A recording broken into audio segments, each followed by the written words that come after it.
Let's go. We're back. Welcome in. What's up, Belly Up? I'm your host, Mike Brown, with my co-host, Zach Mack, the Tampa Bay Zach Mack. How's it going, Zach? Dude, it's good. Nice and warm down here. Heard you got hammered with that white stuff from the sky. Literally just asked you, hey, what happened? How did Memphis fare? And you said they got it pretty good. Obviously here in Ohio, didn't get near what they expected, but still enough to make it miserable while you're out on the good old, I guess, just in shores, coast, whatever, where, I don't know. Yeah, Tampa Bay. Yeah. So, but either way, yeah. Dude. Can I also just say, like, this, I just realized now that I'm back on the Eastern time zone how late this show is. Like, this show, it is so late. Yes, that's funny you do say that, because we were crossing two different time zones. So yeah, we'll see. So yeah, man, I know a working man like you got to get up early. So we'll see. But what do you think? Look at that. Fired up and jumping in the comments. Appreciate them jumping in. We're live right now on Tiki Live. We're live on YouTube and Twitter as well. And then our podcast version will release the following day, which today, depending on when you're listening to this. But appreciate everybody jumping in the comments with us. But Zach, how take us through it real quick. How did everything go? I really didn't get a chance to talk to you a whole lot. I just asked, how things went. You said it was a struggle at times, but it seems like you're settled in. Yeah, man, it was a long journey. It was 13 hours. We broke it up in 2 days. Had the dogs with us. It was crazy. But we also, I said a couple episodes back, we got rid of a lot of stuff, sold a lot of stuff before we moved, and then we refurnished when we got here.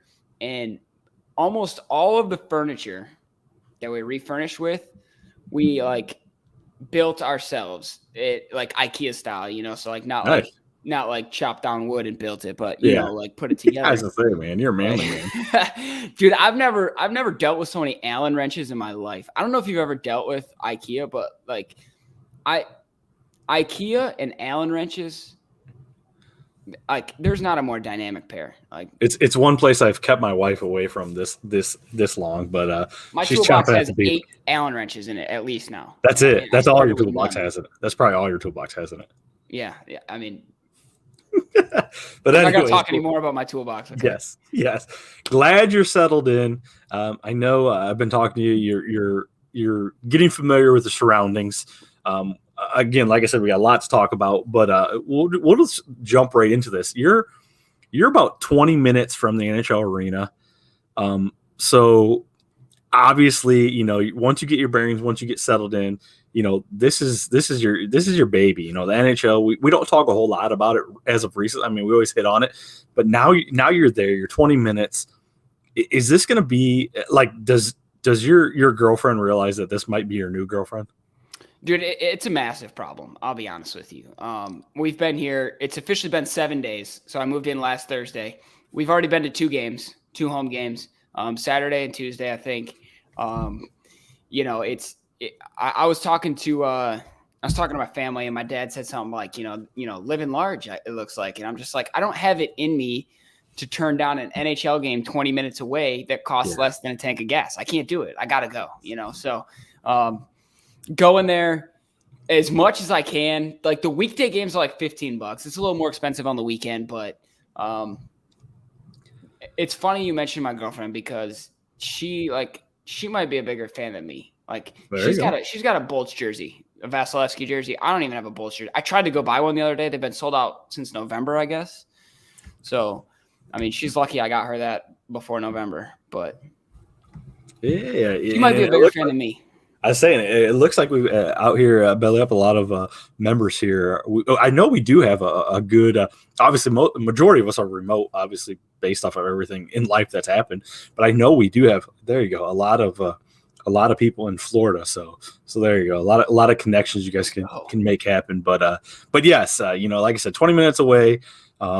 So that'll be a great, I guess, probably topics for shows to come, but we will get right into it like we always do. The NFL playoffs are large and strong right now, and probably the best slate of games ever happened last weekend.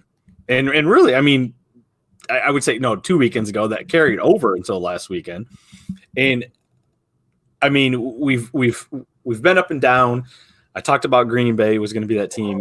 Your fear was New England. We had kind of this thing. We've always had this thing for Stafford. So there's a lot of variables, a lot of things that we've been rooting for, and here we are. We're the Bengals, LA Rams. Who would have thought this is how it was going to shape up, especially after the way things happened the past 2 weeks. I think we've been spoiled the past 2 weeks. We haven't had anything like this. Without getting right into your pick of the Super Bowl, let's talk a little bit about those games leading up. What'd you think about the slate of games? I mean, even 2 weeks ago, getting to this point, we missed a week, obviously, while you were moving, so we didn't have a chance to really talk about this. But I mean, could this go down? And granted, it's not like we've seen like years and years of games, but this could, in modern history, could this go down as like probably one of the best weekends of football, 2 weekends in a row, essentially, of playoff football? Yeah, I was gonna say, I mean, what a tough week for us to not have a show, because I mean, there's no way in our hour that we've got here that we're gonna cover all the games that happened. That's probably for the better.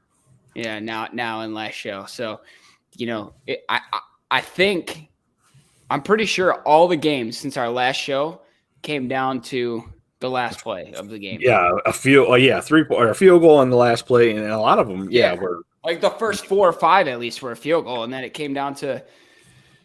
It was just insane, and you mentioned it. I said at the beginning, if the Rams were going to beat the Cardinals, then I was going to root for the Rams the rest of the way. So, no sugarcoating it. I'm rooting for the Rams in the Super Bowl. But yeah, like you said, absolutely nutty playoffs, best playoffs in my lifetime at least. You went as far as to say modern history. I don't think I could argue with you. The Niners Packers game in the snow with the blocked kick was absolutely nuts. I was still in Memphis when the Titans lost on the field goal, and that was nuts because they were actually throwing us a going away party, and so everyone was honed in on the TV and watching this kick. And now it's rumor time, and I know we got the Super Bowl coming up, and we're going to talk about that, but it's Tom Brady. Okay, so here's my thing. Here's my big take is the Tom Brady and Bill Belichick, right? We're going up to the Super Bowl, and neither of them are involved, but they both made their way into the news. Coming up, like we just wouldn't be approaching Super Bowl Sunday if we weren't talking about these guys. And even though they're not in it, they're in the news. No, and I agree with you 100% because we talk about Big Ben. Big Ben retired, and at this point, nobody cares. Aaron Rodgers lost. And he may not be with Green Bay again, and nobody cares. Tom Brady retires. His dad says no, he doesn't retire. Then the next day he retires again. So, and I know there was a small little inkling in your heart that was hoping that maybe Tampa Bay would give it one more week for you to move in and kind of be a part of that city and see that, you kind of missed that. But obviously, we'll talk about our Super Bowl matchups again, but we'll slide into the Tom Brady retirement. Yeah, we're probably about a week removed from it. It happened this week, but your take on the whole situation, there was rumblings that because everything, I feel like Tom Brady, once he signed up for Twitter, and I think it's only been like maybe a year or two, turned into like the biggest troll ever. I mean, you talk about when he left New England. I think actually when you were with us, the first time around, weren't you the one that posted one of those pictures that had an article or something like that? Like it was supposed to be like, is he walking out of the tunnel? Is he walking that picture that he posted. And he was trolling that. And then he did like the crypto, the commercials and stuff like that. So I figured like, this is just like some elaborate plan to be like, oh, I'm not retiring. I'm going to be in the news. But here he is riding off in the sunset. But if you're a New England fan, how do you feel about him retiring and not even making a mention of his time there? Yes, he did in 2020 when he left, but you're talking almost 2 years removed, not even making a comment about New England. How would you feel if you were a New England fan? I mean, if I was a New England fan, like here's my. I guess it's hard to ask you because we're not New England fans, but hypothetically. Here's my thing on this, because they're all, I mean, you've seen it. They're all bitching and complaining, right? I mean, you've got your Dave Portnoys who are doing emergency press conferences about Tom Brady's not mentioning the Patriots, down to, even our own guy here, Kevin Langley, who posts something on Twitter about, should he be upset with Brady about, like, dude, this is these Boston fans, dude. They will look for anything to bitch about. Like, this dude gave you so many memories. Like, dude, I'm gonna get worked up, but these Boston fans, like, the only reason you love football and NFL football so much is because the memories that Tom Brady brought you. And it just, all they want to do is find one little thing. And he didn't mention us, so we're gonna bitch and complain about it. Also, this is funny that it comes full circle, because I do remember you writing an article too that you released about, I believe it was the Boston Bruins getting eliminated from the Stanley Cup, or I mean the playoffs. What was that? How many years ago was that? And it was pretty much an article saying, and I think I kind of mentioned it too, and tell me if I'm wrong. I could be wrong, but it was basically that was the last chance that Boston's going to have in any sporting event for the next decade. Dude, you're right, dude. I need to dig that up, because since I wrote that article, I don't think Boston's won a damn thing. No, which, granted, I mean, we talk about it. Yeah, like, remember Jackson that we had for a little bit. He pops up on my LinkedIn. Boston kid. The kid was like born into a dynasty. All I did was see winning, and like, and don't get me wrong. I mean, I get it. It happens. But it's funny how this kind of comes full circle. He retires, he leaves. Yeah, there you go. Fired up. Dude, this is what I'm saying. If I got 6 Super Bowls, I wouldn't bitch and complain about a damn thing. No, give me 2 Super Bowls in my lifetime. Give me one, dude. Give me an appearance in the Super Bowl. Give me one appearance. We are the epitome of pure Michigan right here. We're riding Matthew Stafford's coattails right now to win a Super Bowl to make us feel good, and Eminem's going to be performing at halftime. What? There's nothing closer than a Detroit Super Bowl than that. So which I can't take credit for that. I hear that everywhere, but yes, I mean, it's just two guys who made their living in Michigan and graduated out of it. Like that's all we are. Is you make your living here and then you graduate out of it. Stepping stones. But yes, either way, I mean, good for Tom. He finally did retire. You got the old Boston faithful. I shouldn't say the Boston faithful, but it always ties back to that. Excuse me. Seems like they're not happy because of the mentions. He gave credit to Tampa Bay and everything, but yeah, I mean, is what it is. But yes, it's crazy again talking to you, Zach, about coming full circle and just kind of dotting the I's in all the articles that you have wrote and been a part of that kind of still factor into this. And now that legacy may be gone for good, which we've already talked about Mac Jones and stuff like that. And I've seen some articles recently, especially with our crew, about Mac Jones being snubbed or the Pro Bowl and this and that and yada, yada, yada. But again, moving on, we'll keep the, before we get into the rest of football, we'll kind of have our picks here. Bengals, Rams, Super Bowl. Obviously, we've talked about it. Probably the most unexpected Super Bowl. Maybe the Rams. People thought, everyone's all in. The Rams are all in. So that's more expected. But the Bengals organically were horrible. They've gone through the draft pick. They were ridiculed for not taking an offensive lineman. They got a stud wide receiver. Joe Burrow has got more swag than Baker Mayfield ever has in his second year. I've got a man crush. I mean, you see him smoking cigars and showing up to the stadium with the Nike swoosh. I mean, have you? I don't know if you've really had the time, but they've interviewed him, and he's got this chain, this old Nike swoosh chain with the diamonds, and they said, "Are those real?" He goes, of course. He goes, I make so much money that or I make too much money for them to be fake or something like that. Like the dude is just a straight like, gee, and he's from Little Ohio, So how can you not love him? So this is really hard. Yes, I love Stafford. I want to see him get a ring. I would probably have to lean that way, but either way, you can't go wrong in the Super Bowl, can you? Yeah, I mean, this is the Super Bowl of my lifetime that I'm looking This forward is to what the we most. needed. Yeah, probably since like the Steelers Cardinals Super Bowl where Roethlisberger threw the touchdown to Santonio Holmes. Like that was a cool Super Bowl. I was looking forward to that. But like, and I don't mean to say like that I didn't like watching Tom Brady win Super Bowls, because that's obviously a GOAT experience that not everyone gets to witness. So, you know, I'm all about respecting that, but just this not including you know, Brady or Breeze or Roethlisberger or, you know, Russell Wilson or any of those guys. It's so cool. Like, and I'm with you. Like, we're living vicariously through Matt Stafford. We're rooting for our guy, but also, you know, Joe Burrow and what he's accomplished. And I know you mentioned Baker Mayfield, but I think what a lot of people don't realize is that I think that other team in the division with another good quarterback that some people call a running back, aka Lamar Jackson, are probably also scared that Joe Burrow might be the best quarterback in the division. Yeah, I mean, that division, I mean, granted, like we said, Ben retired.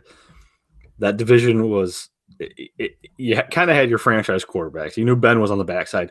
Lamar took a huge step, and he was going to be like the next coming of the NFL.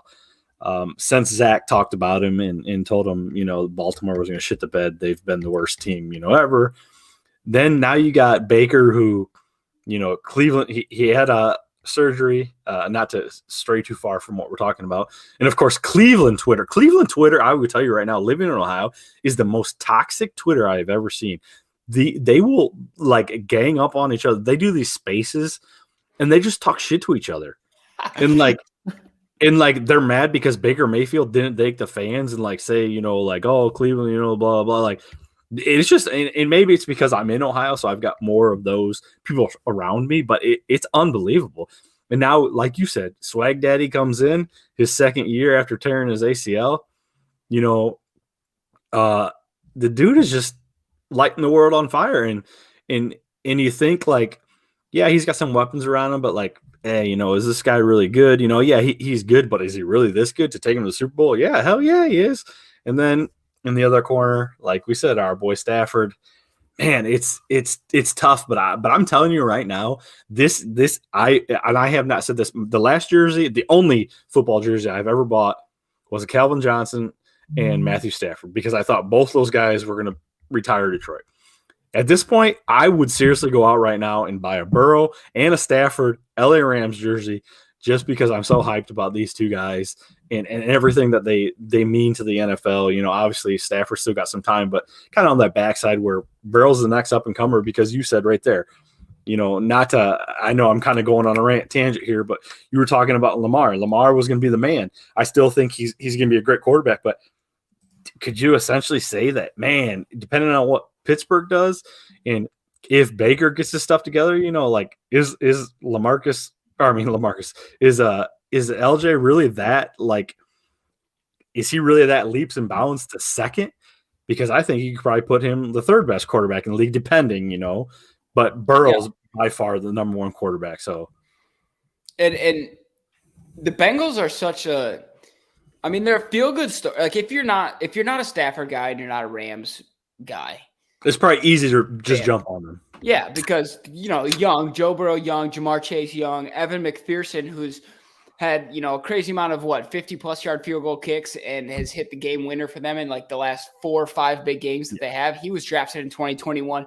They're banking on these young guys, and like they're like, they have a suspect offensive line, right? They're not terrible, but they're not great. And it's just like, but it's not an offensive line that you would bank on to get you to the Super Bowl. So the fact that like Joe Burrow is able to get you there, like I get it. It's like if it was anyone other than Matt Stafford, I probably would root for the Bengals. But also, here's the thing. Exactly. The Bengals said they were playing for Harambe, right? Oh, I saw that. Did you see that? Hubbard come out, a bunch of Ohio State Buckeyes, ex-Buckeyes that play for them, said that. And oh my God, Twitter blew up, and I think they got more of a bandwagon following for that. So yeah, and this, like, I don't understand the infatuation with Harambe. I don't even know how many years has that been? Yeah, 2016. So it was literally like 6 years ago, maybe 5.5, depending on when it happened. Like, Okay, it makes sense because it happened in the Cincinnati Zoo, right? So it's a local thing for them. But, dude, I mean, if you're playing for Harambe, like this 3-year-old kid that got dragged around by Harambe in this pit, like, I hope he's not a Cincinnati native. Like, if he's a Cincinnati native and he went to the zoo, and now he's got to watch his hometown team play for the gorilla that dragged him around a goddamn pit, dude. Like, he's going to hate the Bengals for the rest of his life. Like, oh, get it, man. So, anyways, so then, okay, I'm leaning Rams, but like I said, it's a great Super Bowl. Where are you at? Yeah, I'm leaning Rams. Let's go. You know what? I think these offenses are going to try and put on a show. Yeah. Obviously, the Rams got home field advantage. Also, is this 2 years in a row that the yes, it's been years and years. It's never happened in 2 years in a row. Dude. But let's go. I'm gonna go 34-30 Rams. Okay, I like it. I'm not gonna throw out a score, but I definitely am on the Rams. But either way, like I said, it's gonna be a must-see Super Bowl. I think this will probably have some of the best ratings. They've really put together, I think, a decent halftime show this year too. So there'll be a lot of eyes on it. That's probably ballsy of me to give the Bengals 30 points against that Rams defense, but yeah, I'm going to change it. We'll go 28-24. 28-24 Rams. That 30 was just hanging up on you. I couldn't do it. I thought about it for 2 seconds, and I was like, that's dumb as hell. All right, so there's our picture of the Super Bowl. Again, don't ever take any betting advice. Not that we're giving it, but usually.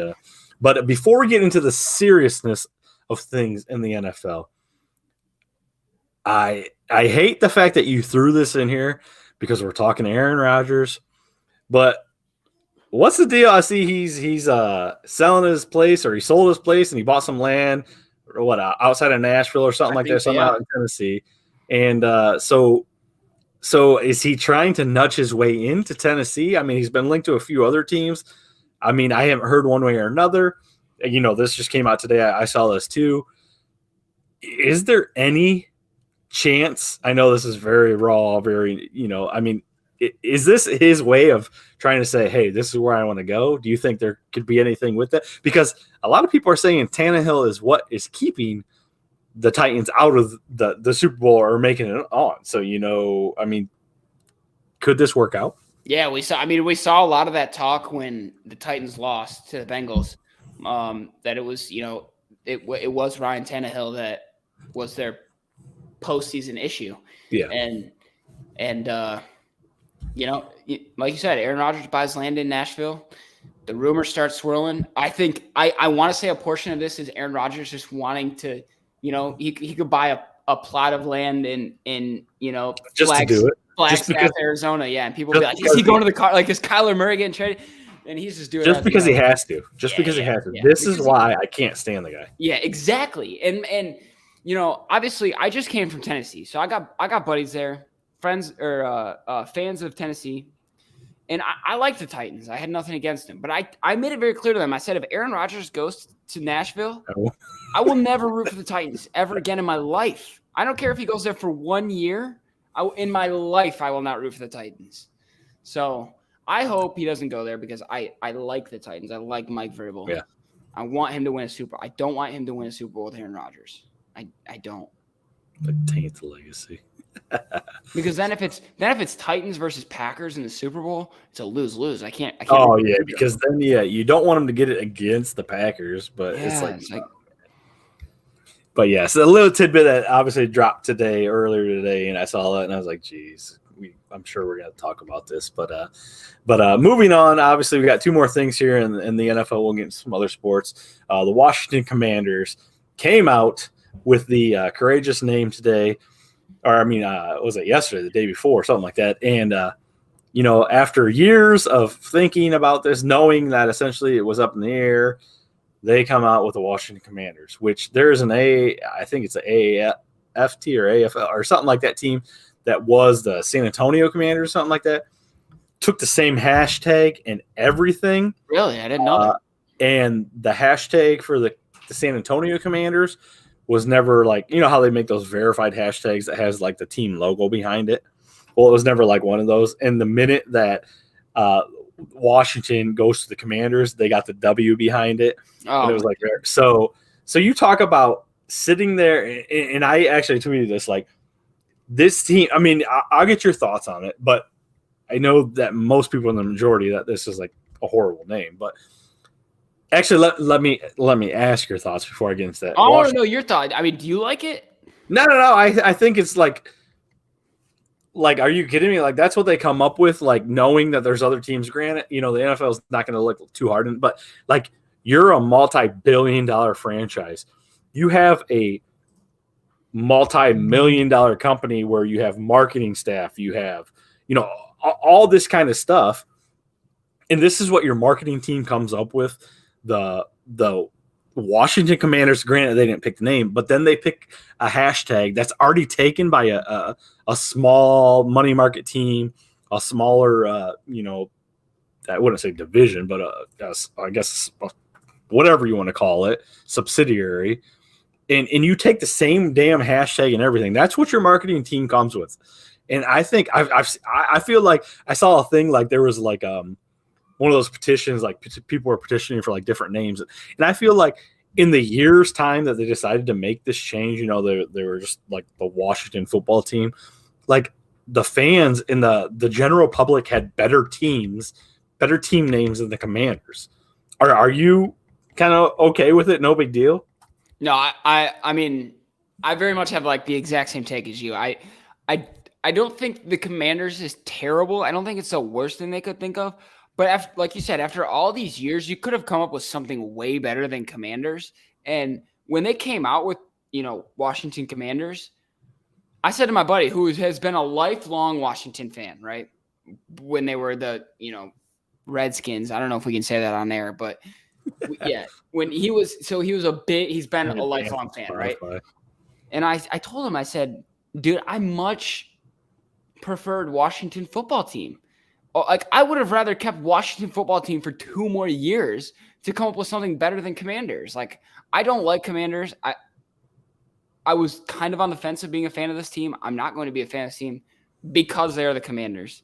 You can hold me to it. Maybe in 2 years we'll be still running this podcast, and I'll be like, go Commanders because they're going for the Super Bowl, and you can call me out. I feel like Washington football team, the acronym was always WFT, and it was just always easy to look at that and be like, "Yep, they're the what the fucks," essentially. Yeah. Like the scrambled what the fucks. Yeah, like, and it was just like, well, yeah, but my thing is I agree with you. It fit them so well, though, Yeah, it's probably not the worst thing in the world, but I feel like you sit there and you plan for a year, like, what are we going to do? How are we going to do this? Let's research this. Let's do this. And really, that's what they come up with. And then, like I said, the icing on the cake is stealing a hashtag. I mean, that's here and over there. I guess it's no big deal, but it's like, seriously, like, you can't even like do your own thing. So, I mean, whatever. I guess it is what it is. It's kind of. Are they keeping? Do you know? Are they keeping that W logo? Yeah, they released some of their uniforms in there, and they're kind of hard to see. They do have a black uniform. People were really mad because they said, "Oh, that kind of looks like the Steelers uniform and stuff like that." But I do believe they got some different things going on. But again, I mean, we talk about an organization that, granted, the Redskins, that was something there was some pressure put on them because of that. We see that happening a lot. We've seen that with the Cleveland Indians, stuff like that. But you also see the general ownership and the leadership in that organization, and how big of a shit show it is with Dan Snyder and all the issues and allegations that they've had and the legal things that they've had over the years just shows that they're really not that smart of a franchise and an organization regardless. So it really shouldn't surprise you. But, who knows? But on the flip side, kind of transitioning to another kind of same thing with a couple different I guess essentially teams that maybe not be the smartest based off of a few accusations as of recent. Obviously, we cannot not talk about Brian Flores and kind of the courage and the courageousness. And I don't want to say that but what he is doing, stepping forward, filing a suit against the NFL and the Dolphins, the Giants, and the Broncos. I mean, you're talking like some big names. You're talking about against John Elway. Obviously, you're talking about the Dolphins just straight coming out and saying, "Hey, the GM was to say, I'll give you 100 G's, a game to pretty much throw this game." And then Hugh Jackson comes out and says it about the Browns. obviously this is going to be a snowball effect. This is not going to be a quick thing. This is going to take a long time. You're essentially talking about one of the hottest up and coming coaches, Brian Flores, that would rather right the ship, which kudos to him because of how corrupt the NFL is, and the things that go on behind it. We talk about the Rooney Rule and stuff like that. I'm very torn on the Rooney Rule because I definitely understand how it works and stuff like that.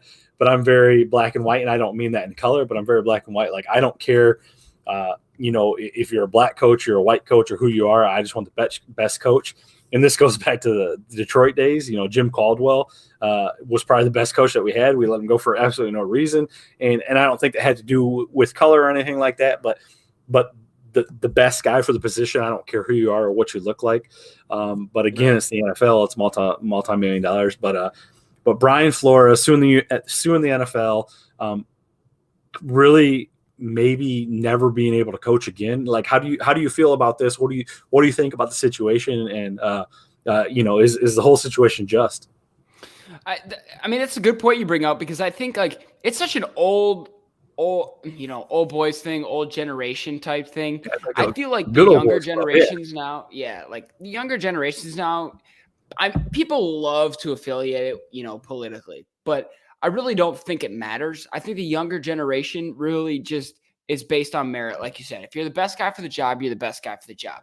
And this was my biggest issue with the Rooney Rule when it came out, was that if you're going to implement a rule like this, then of course, like, you're just inviting people to interview people for arbitrary reasons, right? Exactly. Like, I have to interview this guy because this rule says that he has to fit some category, which has nothing to do with merit. And of course, you're going to run into these situations where you've got this, he feels like he's going in an interview. And again, it has a lot to do with the leaked texts, mistaken texts from Bill Belichick. I'm glad you brought that up because I so want to talk about that. Yeah. Like, are you... So, no, I mean, that's really obviously like the red flag here, is that, like, because that text is what outlines to Flores that he thinks he's going into a sham of an interview, right?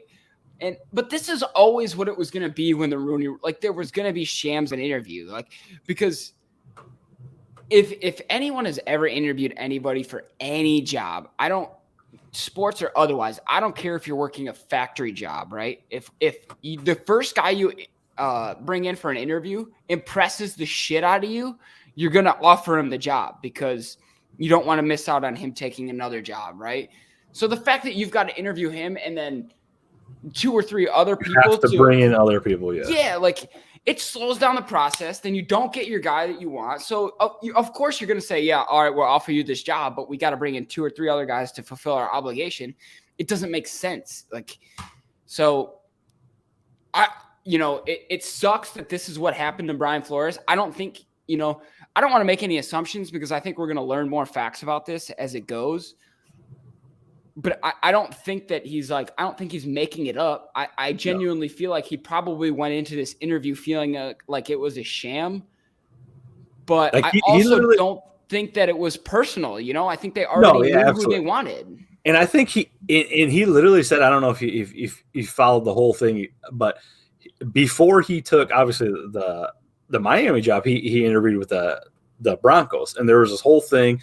Like, it was like they coming off a yacht, John Elway, and like he said he felt like he wasn't taken serious because they were so hungover and drunk that they could barely like do the interview with him. Yeah. And it was so like informal, and he just felt like exactly like just a number, like, oh, I have to be here and I have to be interviewed. So, like, and good for him because, like I said, a great up and coming coach. He did nothing wrong in Miami other than get them to win. I think he was treated unfairly. I mean, didn't he have two winning seasons? Two good seasons, especially after having like 7 losses in a row from Miami. In a place like Miami, like, you should not be fired for that, And then obviously you hear about the links to Deshaun Watson and the push and the owner wanting that, and like I just feel like and I'm very cautious because I don't want I can't talk for somebody. I can't speak for somebody. And I'm not in their shoes. And here's the problem, because it's very clear that we both feel bad for Brian Flores, right? And because we feel like he was in a shitty situation. Yes. And that's generally what our generation feels like, because it's just the way society is moving, is we understand that it shouldn't matter. The fact that we even have to say that it shouldn't matter what you look like is insane, right? But especially in 2022. But that's how these 70 and 80-year-olds think. That's how they've always thought. So until we get rid of them, which will happen, when they die, but like we need that to happen. Is that like the end of the baby boomers, or is that like the? Yeah, I don't know what. Yeah, maybe it's baby boomer. I don't know technically what. But as soon as they're gone, and we can just focus on merit. And everybody was like so hypocritical on like the Gen Xers, the millennials, and stuff like that, and like they're the ones that are like, and I'm not even like in that category, but they're the ones that are like adapting, changing things, changing their lives. They were very big city dwellers, and then all of a sudden COVID happened. They're like, we want out of the cities and away from people, and we want to be in like outside the cities and have our own it's crazy to think like how these people can adapt, but you're talking exactly about the people that are 60, 70, and 80s stuck in their way. Those are the only people that want to oppress other people. Like, people like 55, 60 year, I want to say at this point, probably 65 and younger. That's what I say, 60, yeah. They don't want to oppress people. They want everyone to be happy. Like, that's just, we're in that society of like just bliss, and just, if you're good enough to do the job, do the job. We don't care, And we're not that show too, again, to talk about politics. Yeah, but it's the farthest we've ever gone down that. But no. But I'm saying that very much ties into politics as you look at presidencies and people that are in office based off those age cutoffs. It's crazy to believe. But either way, good for Brian Flores. Hopefully everything works out. I know this will be a long process, but Roger Goodell continues to have egg on his face, even though it's not him particularly, but I think he can really make a strong case depending on what happens, what the legal findings are based off these teams, because there are so many shitty owners in the leagues that feel like because they have billions and billions of dollars, they can do whatever they want. Yeah, and that's the sad part about this is the NFL came out and said, we're going to fight these claims, and John Elway said, I'm going to fight this claim against my character, and it's just like at this point, like I understand you want to defend yourself, but just admit, like, I don't know, because like we said, we're going to see more facts, but I personally don't think that Brian Flores just made this up out of thin air. It seems very difficult to just make up out of thin air. No, absolutely. But enough with that. That's the most serious we get, because it is a very serious situation. We do, again, appreciate it and support Brian Flores. So hopefully everything works out. But again, it is not going to be something that happens overnight. It's going to be a long process. And, again, good for him, because he was one of the hottest up and coming coaches. And there's a very good reality that he may never coach again because of this. So good for him, kind of living and dying on that hill. So, but moving on into the next set of sports here, we've talked a little NHL. Hey, wait, real quick before we move out of NFL. Now that Tom Brady retired, I just want to ask you one simple question, then we can move on. If you're the Buccaneers, do you go after Jimmy Garoppolo or do you draft a quarterback? I don't know. I would think that considering this draft class, this draft is shit for quarterbacks. This draft, I would think that Garoppolo is going to be made available. Although he did raise his stake in the playoffs, but you also got Trey Lance sitting in the wing where San Francisco drafted him. That's the guy. So you do kind of have that leverage where, hey, you essentially got the backup already there. This is what we're going to give you. But Garoppolo made a stake. So I would make a hard push for Jimmy, because I do think he is a talented quarterback with that Tampa Bay roster, depending on what happens with Tom leaving, if there's a lot of dominoes that fall behind that, because I know a lot of those guys were like 1 or 2 year deals, because they're kind of like what the Rams were doing, kind of getting these guys in, building it up. It'll depend what to see. But I've also seen some links to Jameis Winston, bringing him back. But I just don't think that anybody in their mind is really going to put a lot of stake in this year's draft. Although I saw Kyle Pickett said the Pitt quarterback said that he would love to play in Pittsburgh. There's a few other guys, but I don't know necessarily if there's any day one starter in this draft. In Tampa, I couldn't honestly tell you the truth. I couldn't even tell you who the backup quarterback in Tampa Bay is right now. Yeah, I have no idea either. And it's funny because like there's a lot of like makeshift signs outside of businesses here in Tampa that are like they're like, please Giselle, give us one more year.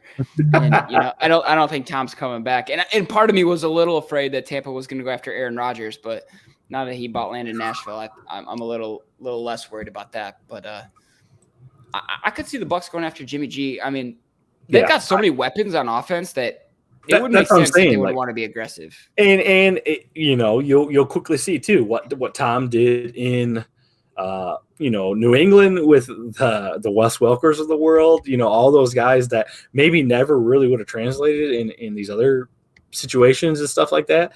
You can see if Jimmy G was to go to the Buccaneers, Scotty Miller and all these other guys that are weapons, but weren't playing maybe as much because you're Antonio Brown, Mike Evans, you get Chris Godwin, all those guys back.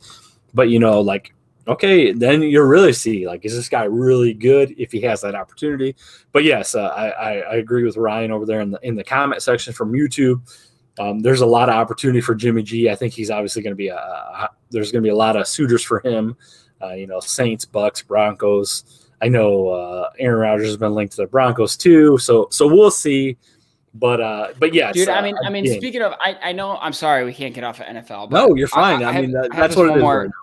I got this one more question because it just popped up. So Tom Brady retires, right? And Gronk's already been retired, right? And he came back to play with Brady, and he's said in the past that the only quarterback he'll play with is Tom Brady. Are we hours away from Gronk also announcing his return? Is he going to wait till after the Super Bowl because he's not a GOAT like Tom Brady? Or when do we see that Gronk retirement? Because I feel like it's coming.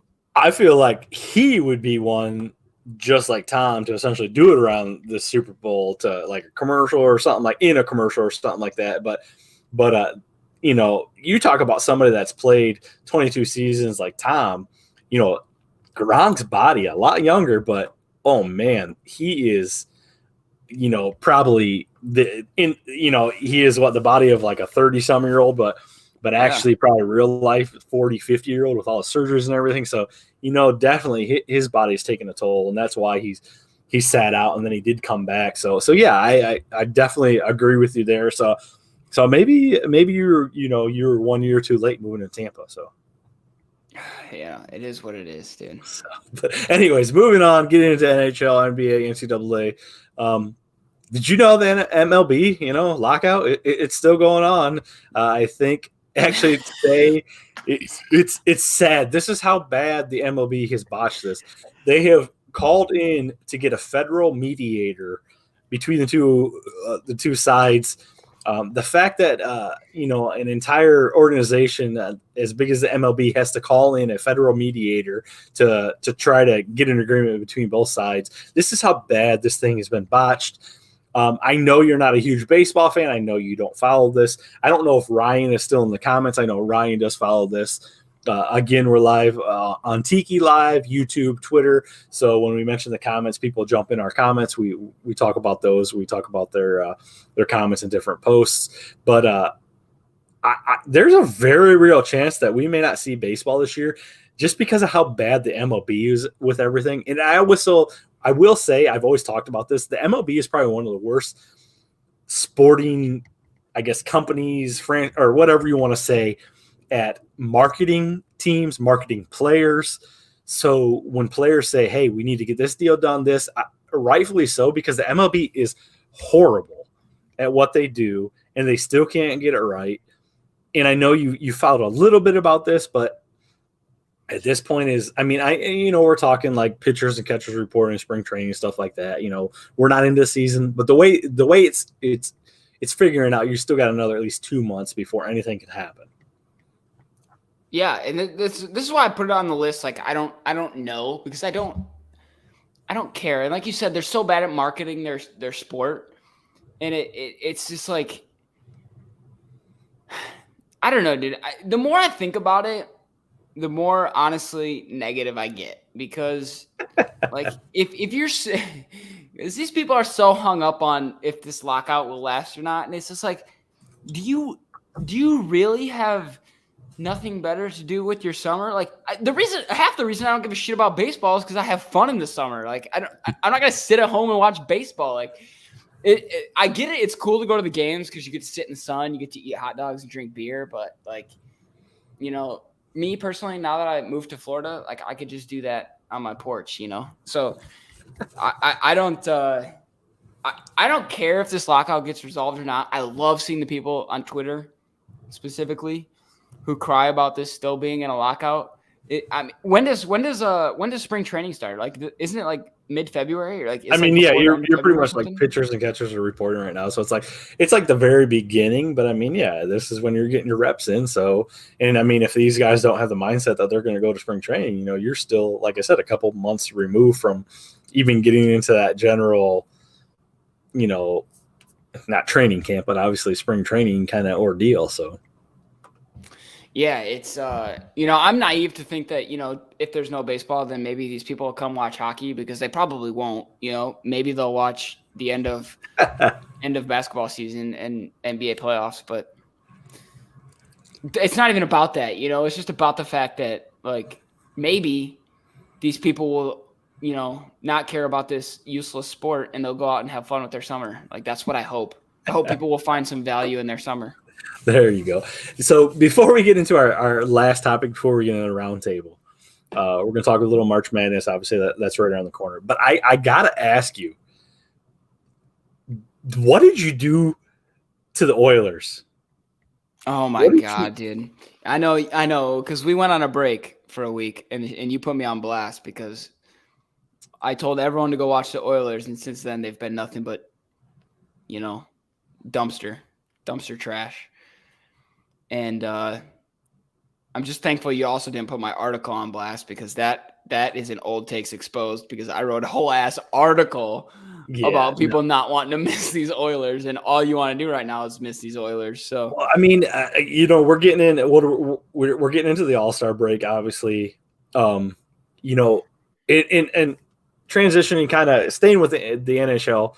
Obviously, we talked about the Oilers. There's tons of young talent. We've talked about that, but what is your take on? We talked about MLB marketing. What's your take on the NHL marketing, and do you like the setup that the All Star weekend essentially has gone to as of recent? How they do things for the NHL?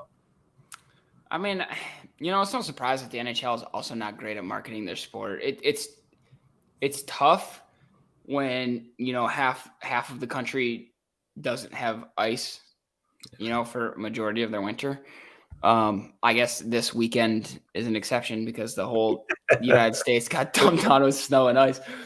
But and most of that is because, like, a lot of NHL players are European or Canadian, right? Yeah. And they posted something actually the other day that over the last 20 games of the NHL, the top 20 point getters they posted, and I want to say at least like 8 or 9 of them were American, and only like 3 or 4 were Canadian. So, it's kind of trending that way, where maybe in 5 to 10 years, like, the big players in the NHL are American, and maybe we see in 10 to 15 years a huge spike in interest in hockey in the United States, which would be cool. But I'm not hanging my hat on it, and I'm not going through hope on that.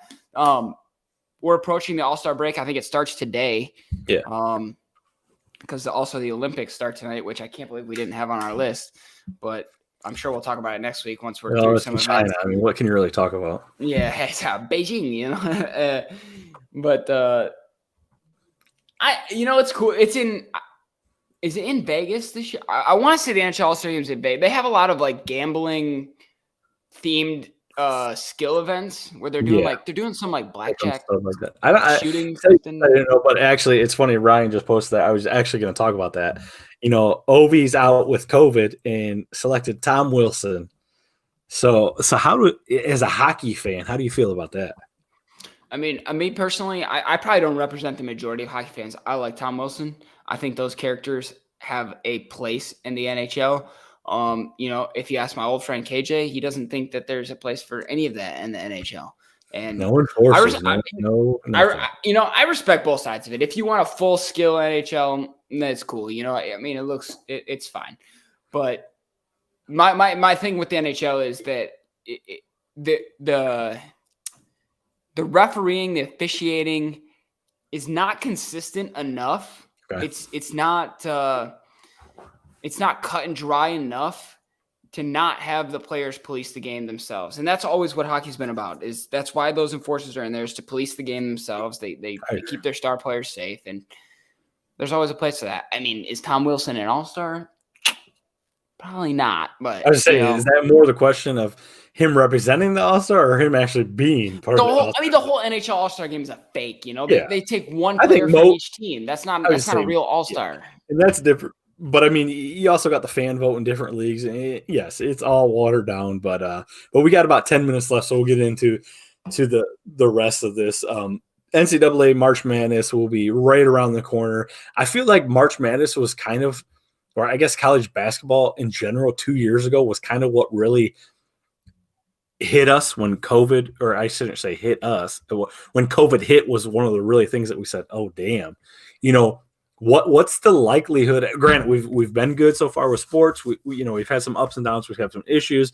Feels like it's kind of panned out right now. There's different variants coming out right now and they're saying right now a lot of them are undetected and there's nothing you can do for them. Well, you know, what's from now until then, you know, probably a full month. Once these teams start playing, obviously we're playing basketball now, you know, what's the likelihood of that we see a full March Madness slate, we get through the national championship, and we have fans in the stands? I mean, man, can I be honest? Can I be honest with you? Can I be frank with you? Can I be candid with you? Absolutely. I'm nervous. We had the Delta variant, and that was shitty, but we got through it, and we got the Omicron. Omicron. Thank you. And don't we have like a Omicron on steroids or something next now? Yeah. And so we're on like the backswing of the Omicron, but here we are. We're a month away from March, and we're about due for another variant. And I really hope we can dodge it for like 2 more months so that we can get this March Madness going. Selfishly, yes. I'll be honest with you. If we get to March Madness, the bracket comes out. I mean, your boy's not going to have a fucking clue on how to fill that out. Not a clue. Oh, we'll get you there. But yes, that's our March Madness take for the day. But anyways, before we head out, we usually do like a roundtable topic. I usually kind of resort to Zach here, but I do want to kind of throw my 2 cents in here. And if Zach has something on top of that, that's fine. We got a few minutes here, but Zach, I don't know if you've seen this, and I know we kind of talked about this, but I feel like every time I turn on a sporting event or go through it, not on a sporting event because you don't see it there, but go on Facebook or go on Twitter or something, you see like these guys like brawling in the stands, like 2 fan bases, and it's always in the upper deck, like dudes that like have no, maybe they're pissed that they're up there. I get it. They got no self-respect. But yes, it's like just pummeling each other, and half the time they're in the nosebleeds, and the seats are so steep. You always got the guy that has the drop on the other guy. It doesn't matter how big or little the guy is up here; he's always going to win because he's punching down. You got the high ground. Yes, that guy is just folding over. And I saw one from the San Francisco Rams game the other night. This Rams dude, I would take him 10 times out of 10 in a street fight, one-on-one. Or I'm sorry, did I say Rams guy? No, San Francisco guy. All tatted up, big dude in a San Francisco jersey. I would take him 10 times out of 10 in a street fight. Do you know what jersey he was wearing? All I saw was the front. I couldn't see it. Okay. But I saw every Rams jersey. There was even a black Stafford jersey that wasn't in on the mix. It was kind of on the backside. But literally, he gets in. I don't know why. They don't show why.